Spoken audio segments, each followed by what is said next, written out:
Bak bak bak. Bu böyle olur bak bak. Ha? Yaşa. Kardeşim bak. Bakın budur ya. Oraya hanım ne koyacak ya? Gel gel böyle. Beni takip et. Beni takip. Beni takip et. Gel abi. Takip ediyorsun beni.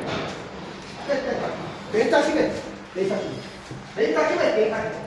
Gel abi. Al. Al bak burada. Kardeşim bunu açtın. Buraya ulan tamam. Abi insaf ya. Buraya ne koyacağız ya? Gözünü seveyim ya. Şimdi patineli girmez ya. Bir şey kaçtıracak. Böyle olur mu abi? Gözünü seveyim ya. İşin hakkını ver. Bu ne ya? Bu böyle olursa açarsın bunu. Hepsini bilir. Abi Allah aşkına söyle ya. Ne koyacağız buraya? Şişe de girmez.